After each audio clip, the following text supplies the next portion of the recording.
Hello students, कैसे हैं आप? आई होप आप हेल्दी होंगे, खुश होंगे और स्ट्रेस फ्री होंगे। हम पढ़ रहे हैं 9th क्लास की स्पर्श भाग 1 काव्यखंड चल रहा है। आज मैं आपको पढ़ाऊंगी अग्निपथ। अग्निपथ को एक्सप्लेन करने से पहले मैं कवि के बारे में बता दूं आप लोगों को। ये कविता अग्निपथ श्री हरिवंश राय बच्चन द्वारा लिखित है। श्री हरिवंश राय बच्चन का जन्म 1907 में उत्तर प्रदेश के इलाहाबाद शहर में हुआ था और उनकी मृत्यु 2003 में हुई थी।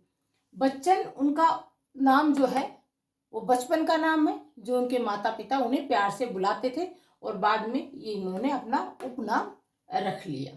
अग्निपथ कविता में कवि ने मनुष्य के, अग्निपथ मतलब संघर्ष भरे रास्ते, चुनौती भरे रास्तों के बारे में बताया है। इसमें कहा है कवि ने कि जब भी आदमी के जीवन में संघर्ष आए, चुनौतीपूर्ण जीवन आए, तो उसको क्या करना चाहिए? उसको रुकना नहीं चाहिए, उसको थमना नहीं चाहिए और किसी से मदद भी नहीं मांगनी चाहिए। उन रास्तों को अपनी मेहनत से खुद पार करना चाहिए, तभी वो सफल होगा। चलिए मैं अब आपको अग्निपथ कविता एक्सप्लेन करती हूँ। शुरू करते हैं। अग्निपथ, अग्निपथ, अग्निपथ। अग्निपथ का अर्थ होता है संघर्ष भरे रास्ते। कवि ने इसको बार बार पुनरावृत्ति क्यों की है? ताकि बात पे जोर दिया जा सके। संघर्ष भरे रास्ते, संघर्ष भरे रास्ते, संघर्ष भरे रास्ते कि चुनौतीपूर्ण रास्ते, उसको आपको कैसे पार करना है। वृक्ष हो भले खड़े, हो घने हो बड़े, एक पत्र छाव भी मांग मत, मांग मत, मांग मत, अग्निपथ, अग्निपथ, अग्निपथ। इसमें कवि क्या कह रहे हैं कि जब भी मनुष्य के जीवन में संघर्ष आता है, चुनौतीपूर्ण जीवन शुरू हो जाता है, तो उसको क्या करना चाहिए? उसको सोच लेना चाहिए कि भगवान मेरी परीक्षा ले रहा है और इस परीक्षा को अपनी मेहनत से उसको खुद ही पार करना है। वृक्ष हों भले खड़े, कहते पेड़ भले ही खड़े हों। वृक्ष का मतलब सबल व्यक्ति से लिया गया है कि जब आप संघर्षपूर्ण रास्तों पर चलते हो तो बहुत से सबल लोग आपको रास्ते में मिलेंगे। वृक्ष हो भले खड़े, वृक्ष को लिया गया है सबल व्यक्ति से कि वृक्ष रूपी सबल व्यक्ति आपके रास्ते में आपको मिलेंगे, जो आपकी तरफ मदद का हाथ बढ़ाएंगे। हो घने हो बड़े, ये बहुत घने होंगे मतलब बहुत ज्यादा होंगे और बड़े भी होंगे। बड़े मतलब अर्थात सक्षम भी होंगे, बहुत ज्यादा भी लोग होंगे जो आपकी मदद के लिए आगे आएंगे और बहुत बड़े भी होंगे, बहुत सक्षम भी होंगे। एक पत्र छाव भी मांग मत, मांग मत, मांग मत। अब इन लोगों से एक पत्र मतलब थोड़ी सी भी मदद आपको नहीं मांगनी है कि इन लोगों से, जो ये लोग हैं ये सबल हैं, ये बहुत ज्यादा भी हैं और बहुत बड़े भी हैं जो आपकी मदद के लिए आगे आएंगे, उनसे आप थोड़ी सी भी मदद मत मांगो, मत मांगो, मत मांगो। और ये जो रास्ते हैं संघर्ष वाले, ये आप खुद अपनी मेहनत से पार करो, तभी आप जीवन में सफल होगे। अग्निपथ, अग्निपथ, अग्निपथ। अगले स्टेज में कवि क्या कह रहे हैं? तू न थकेगा कभी, तू न थमेगा कभी, तू न मुड़ेगा कभी, कर शपथ, कर शपथ, कर शपथ, अग्निपथ, अग्निपथ, अग्निपथ।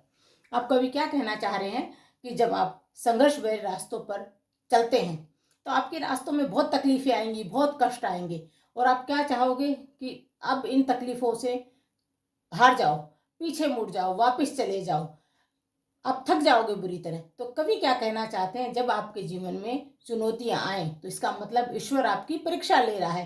तो आपको क्या करना है कि तू ना थकेगा कभी, तू कभी भी नहीं थकेगा मेहनत करने से, इन चुनौती भरे रास्तों को पार करने से तू कभी भी मत थकना, तू न थमेगा कभी और तुम रुकना भी मत मेहनत करने से, इन रास्तों को पार करने से तुम कभी रुकना भी मत। थमना मतलब रुकना भी मत। तू ना मुड़ेगा कभी और कभी मुड़कर पीछे भी मत आना, तुम बस आगे बढ़ते जाना इन संघर्ष भरे रास्तों पर। और जब तुम ऐसे मेहनत करते हुए आगे बढ़ते जाओगे तो तुम एक दिन अवश्य सफल होगे।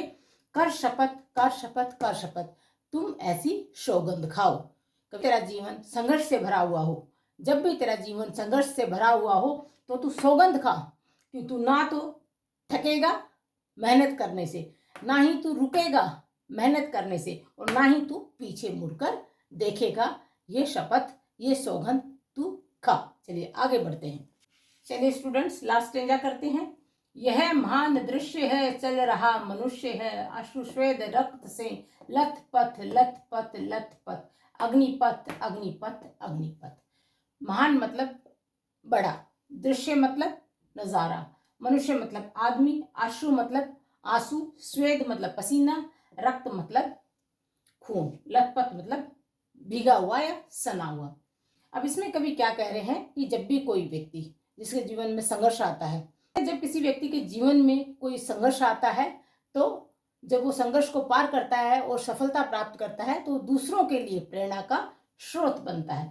तो कवि क्या कह रहे हैं, यह महान दृश्य है कि ये दृश्य, नजारा, जब आदमी चुनौतियों को पार करता है तो देखने में अद्भुत है, बहुत ही सुंदर है। चल रहा मनुष्य है कि इस चुनौतियों को पार करता हुआ वो मनुष्य आगे बढ़ता जा रहा है।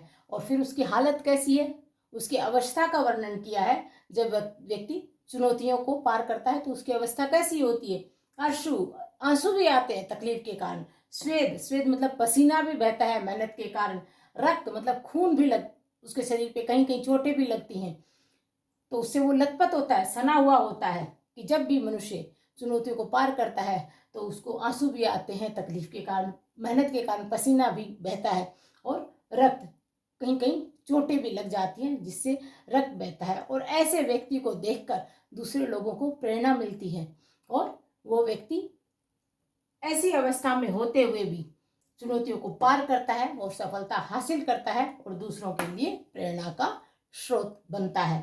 तो कवि कहे मान दृश्य है कि ये दृश्य, ये नजारा अद्भुत है कि मनुष्य चल रहा है, कैसे, उसको आंसू बह रहे हैं, पसीना है शरीर पे और खून से लथपथ है, सना हुआ है, फिर भी वो आगे बढ़ता जा रहा है। अग्निपथ अग्निपथ अग्निपथ। चलिए स्टूडेंट्स, ये कविता आपकी खत्म होती है। आई होप जो मैंने पढ़ाया आपको समझ में आया होगा। अगर समझ में आया हो तो प्लीज़ मेरे चैनल को लाइक कीजिए, शेयर कीजिए और सब्सक्राइब कीजिए। अब ये करने की बजाय एक और टर्म यूज़ होने लगी कि इसको हाइप कीजिए। ठीक है स्टूडेंट्स, अपना ध्यान रखिए, खुश रहिए और मुस्कुराते रहिए। Bye bye.